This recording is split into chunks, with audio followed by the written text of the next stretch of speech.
今天我们要聊一聊鱼肉黑名单有7种常见的鱼被列入了黑榜，因为它们体内的兽药残留超标，吃多了可能危害健康。然而，这些鱼价格便宜，料理方便，不少人还是常常买来吃。真相究竟如何？今天就带大家深入探讨这7种毒鱼，了解它们背后不可告人的秘密。看完务必提醒家人，千万当心，别踩坑。首先，我们爱吃鱼是因为鱼肉富含蛋白质和 Omega-3 等营养，对心血管健康有益。但你知道吗？工业化养殖让很多鱼不再如从前那样安全新鲜。为了追求产量，降低成本，一些养殖场给鱼吃大量抗生素、激素，甚至使用违禁药物防治疾病。还有些鱼养在受污染的水域，体内累积了重金属和有害化学物质。长期食用这些鱼，等于把抗生素和毒素吃进肚子，不知不觉对健康造成威胁。接下来，我们就按照黑榜顺序，一一揭开这些鱼的真面目。黑榜第一种鱼，巴沙鱼。如果你常吃没有鱼刺的冷冻鱼排，8成就吃过巴沙鱼。巴沙鱼俗称越南鲶鱼，是淡水养殖鱼，因为肉质嫩又便宜，广受餐厅、自助餐欢迎。外观上，它和昂贵的多利鱼很像。不销商家常用廉价的巴沙鱼、鱼柳假冒龙利鱼、多利鱼出售。你可能以为捡到便宜，吃到滑嫩无刺的高档鱼排，实际上却是掉进了鱼目混珠的陷阱。为何巴沙鱼这么便宜？秘密就在于养殖环境和药物。巴沙鱼主要来自东南亚的湄公河流域，那里一些养殖场水质差，污染重，鱼群为了生存，只好投喂抗生素、防腐剂。据传，有业者在肮脏的河水养殖巴沙鱼，加入抗生素和生长激素，让鱼快速长大。这些药物残留在鱼肉中，若监管不严，就可能随鱼出口。还曾流传说，美国早已禁止进口巴沙鱼。虽然后来查证发现并非全面禁止，但美国和欧盟都曾对东南亚养殖鱼类加强检测，把关抗生素残留，可见问题引起国际重视。巴沙鱼另一个惊人的黑幕是药水浸泡。有些不良商家为了增加重量、改善口感，会把处理好的巴沙鱼柳浸泡在磷酸盐等化学溶液里。磷酸盐是合法的食品添加物，适量可增加鱼肉保水性，使鱼片看起来又大又饱满。但若过量使用就不妙了，鱼片吸满水分，重量能变成2倍。有人发现买回家的巴沙鱼下锅一煎，流出一堆白色泡沫汤汁，鱼排瞬间缩水一半，这多半就是浸泡化学药水过头的结果。长期摄入过多磷酸盐会增加肾脏负担，对肾功能差的人尤其危险。虽然正常使用磷酸盐不至于让人洗肾，但万一黑心商家超标用药，我们吃下肚就相当于慢性中毒。此外，巴沙鱼养殖和加工环节若有把关不严，还可能残留甲醛、双氧水等违规药剂的痕迹。试想一下，原本营养丰富的鱼柳却被泡成了化学海绵，这样的鱼你还敢吃吗？所以巴沙鱼已是黑榜上赫赫有名的毒鱼之一。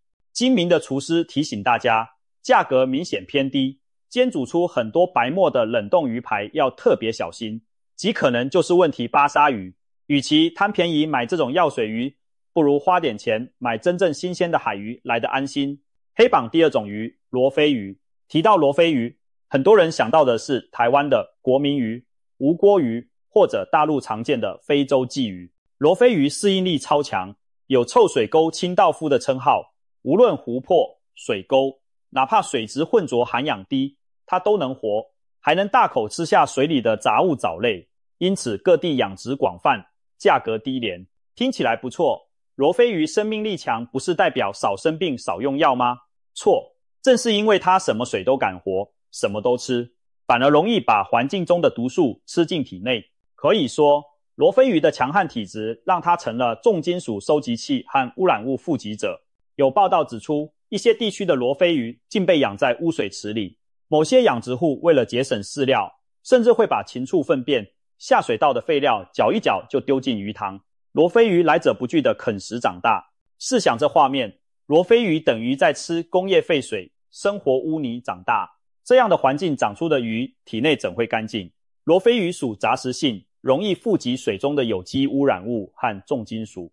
如果水里有汞、镉、铅等重金属离子，罗非鱼肉里的残留量可能大幅超标。我们人类吃下肚，重金属会在体内累积，伤肝伤肾，长期更可能影响神经系统。特别是有人发现罗非鱼 Omega-3 含量低， Omega-6 脂肪酸偏高，过多摄取可能增加发炎风险。再加上重金属毒素，更让这种本该营养的鱼变成健康隐患。除了重金属，罗非鱼养殖也少不了抗生素。为防鱼群在拥挤环境下爆发疾病，养殖场往往预防性添加抗生素在饲料中，不当使用导致鱼肉残留超标。吃了这些鱼，等于把抗生素当调味料吃进胃里，长期下来可能让人体内的细菌产生耐药性，诱发超级细菌，到时真生病用药就麻烦了。曾经发生案例，有大型超市贩售的冷冻无锅鱼片被检出禁用的抗生素恩福奎宁酸第3代喹诺酮类药，消息一出，人心惶惶。医生警告说，这类高级抗生素平常临床都不轻易使用，结果鱼肉里却验出高浓度残留会让环境和人体都产生抗药性。试想，你天天吃的鱼暗藏这么猛的药，谁还敢放心？所以罗非鱼虽然营养价值不错，又是低脂优质蛋白，但前提是干净无污染养出的。如果来路不明，价格便宜到不合理，那真可能是养在臭沟里的毒鱼。消费者选购时一定要睁大眼睛，对过于便宜的罗非鱼三思而行。黑榜第3种鱼，鲶鱼。鲶鱼也是许多人喜爱的平价鱼，肉质肥嫩少刺，适合红烧或做鱼汤。可你知道吗？鲶鱼在自然界可是无所不吃的底栖清道夫，死鱼腐肉、烂掉的水草、水底的泥沙里有机质，都是它的大餐。正因为专吃肮脏腐烂的东西，鲶鱼身上往往带有各种寄生菌和毒素。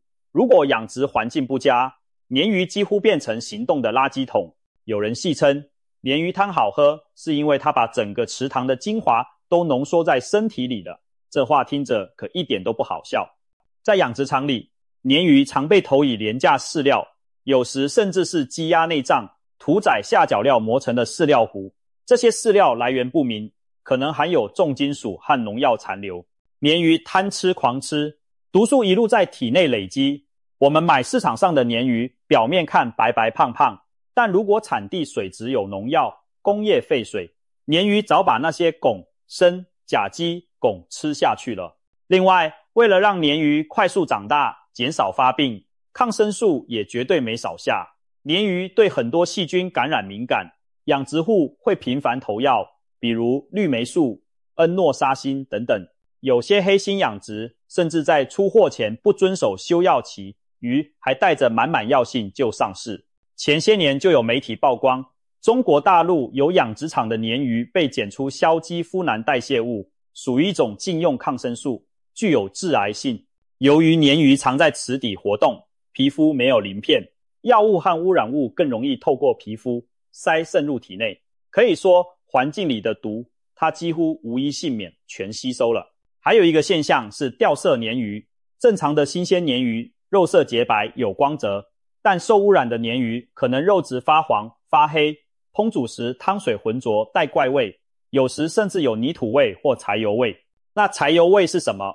这通常意味鱼体受分类化学物污染，比如水源遭受含酚的工业废水排放，鱼肉就会带一股煤油味，让人仿佛在喝汽油汤。如果你买的鲶鱼煮出怪味刺鼻，千万别吃，那多半是毒鱼，可能沾满了有机毒物或重金属。不良鱼贩有时会用姜葱蒜、大料从香料炖，以掩盖臭泥味和化学味，但再多的调料也盖不住重金属和抗生素的阴影。所以对于来源不明的鲶鱼要格外当心。一条价钱低得离谱的鲶鱼，很可能在养殖过程中用了大量廉价药剂和收水饲料。宁可别因小失大，贪图一时美味，却把毒素吃进身。黑榜第4种鱼，黄鳝。黄鳝也就是中国黄鳝鱼，有人爱拿它红烧或熬制滋补的鳝鱼粥。民间相信吃黄鳝能补气血，在一些地方，黄鳝甚至被当成滋补良品。然而，黄鳝的养殖过程暗藏激素与寄生虫的双重风险，可谓黑榜中最出人意料的一位。野生黄鳝价格较高且数量有限，于是许多养殖场人工繁育黄鳝来满足市场。但黄鳝天性凶猛，领地意识强，人工密集养殖时极易互相撕咬，造成伤亡。为了降低死亡率，养殖户会在鳝鱼饲料和水体中加入大量抗生素来防病，同时还有人使用类固醇激素或动情激素等，试图加速黄鳝生长，提高繁殖率。传闻一些不肖业者甚至给黄鳝喂食避孕药，用其中的雌激素来促进鱼体长肥长大。听起来匪夷所思，但并非空穴来风。结果就是我们市面上买到的便宜黄鳝很可能体内残留着过量抗生素和激素。长期吃这种鳝鱼不仅干扰内分泌，还可能让体内菌群产生抗药性，对健康十分不利。更可怕的是寄生虫风险。黄鳝是杂食性肉食鱼类，小鱼小虾甚至水蛭、水虫它都吃，体内容易携带寄生虫卵。其中臭名昭著的一种寄生虫叫二口绦虫，广东柱雪线虫等也常见于鳝鱼体内。如果黄鳝养殖水域不干净，寄生虫无所不在。如果处理不当，生吃或腌制不透，寄生虫可能存活进入人体。早年就有广东地区有人生吃鳝鱼刺身而感染寄生虫的案例，后果惨不忍睹。寄生虫在体内游走，引发剧烈疼痛，甚至器官损伤。一般我们烹调黄鳝会彻底加热，可以杀死寄生虫，但有些餐馆追求口感嫩滑，鳝鱼烧的时间不足，又或是腌制的熏鳝鱼没有完全杀菌，仍有风险。此外，黄鳝皮下组织寄生着大量细菌，即使是活杀现烧，如果清洗不净，鳝鱼血液中携带的链球菌等也可能让人感染患病。把这些风险叠加，激素、抗生素、寄生虫、细菌，原本补身子的黄鳝反而可能伤身。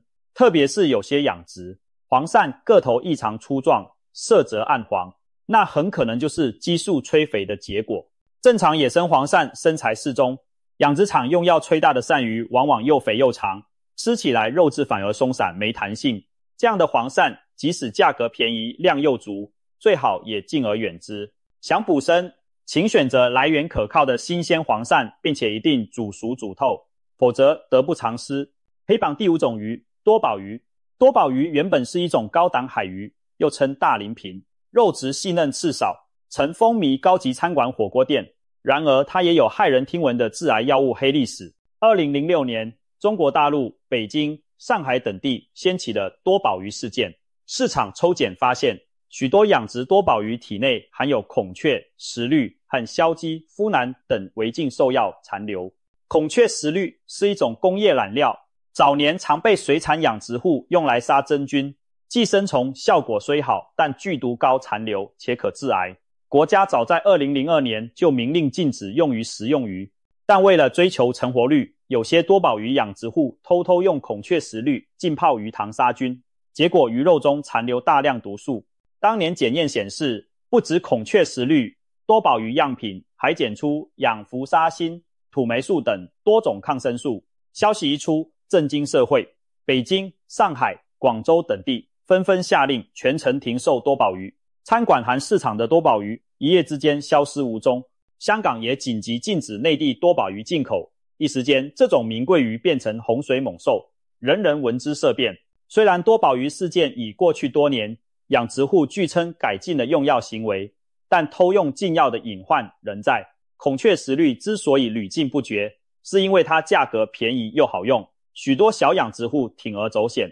而且就算不使用禁药，多宝鱼高密度养殖本身也需要大量药剂，它们对水质变化敏感，稍不注意就生病，滥鳃、寄生虫、小瓜虫等病害频发。养殖场只好定期下猛药消毒，包括二氧化氯、漂白粉等化学消毒剂倾盆而入。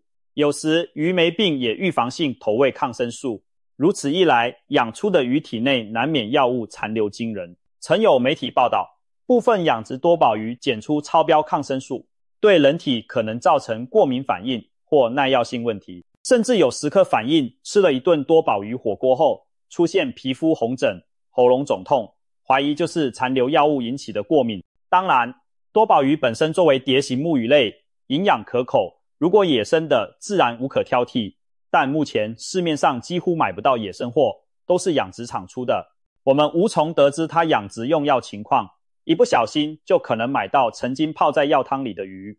更有甚者，多宝鱼在存放和运输中也可能被不法商贩二次污染，例如用甲醛水喷洒鱼体保持新鲜，用美盐、胺类调节鱼缸水质延长鱼存活时间，这些化学物最后也进入鱼肉中。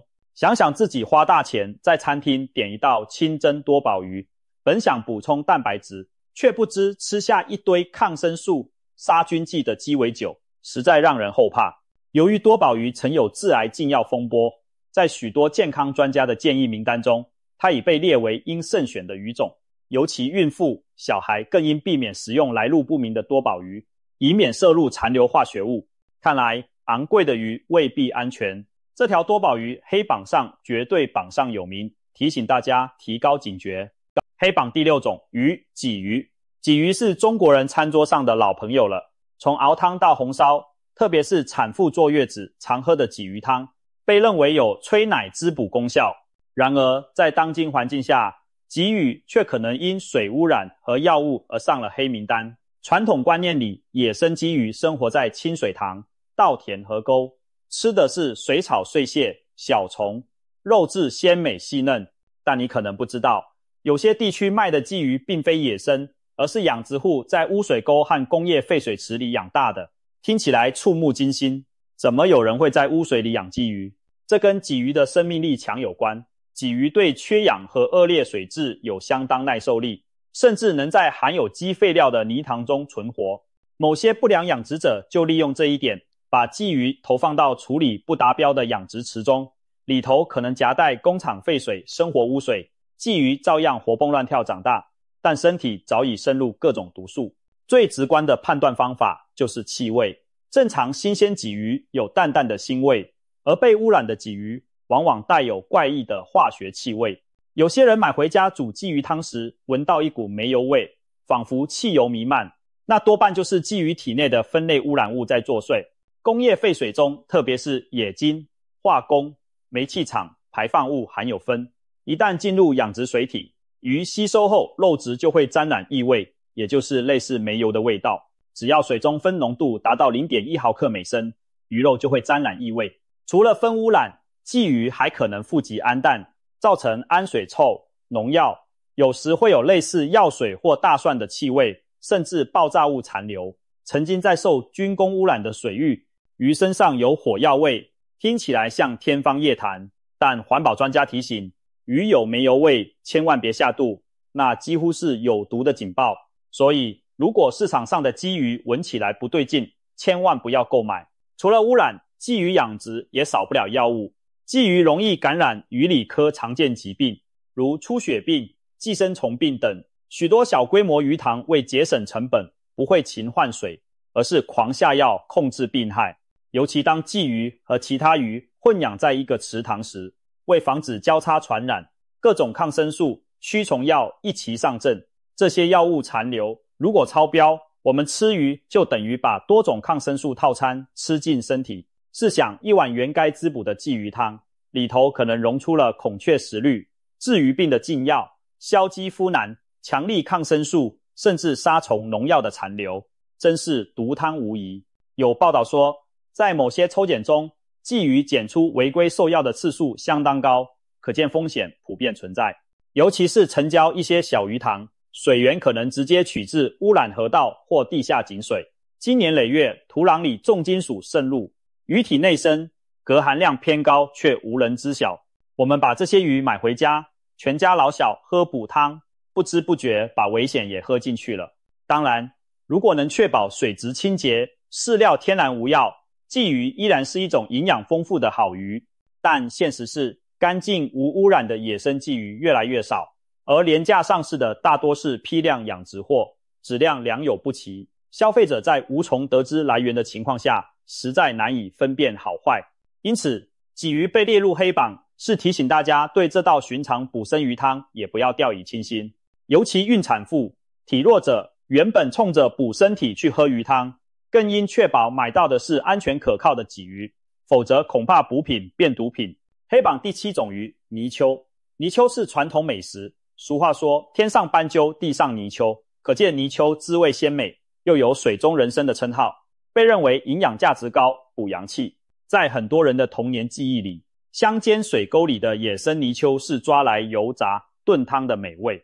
然而，随着野生泥鳅数量减少，市场上绝大多数泥鳅都是人工养殖，而且它也难逃要养的命运。泥鳅养殖有一个挑战，它对环境变化敏感，很容易大批死亡。为了避免损失，养殖户通常在泥鳅的养殖池中下重药预防，从鱼苗开始，各种抗生素、杀真菌剂就没断过。有养殖户坦言，不投药，泥鳅很难养成功。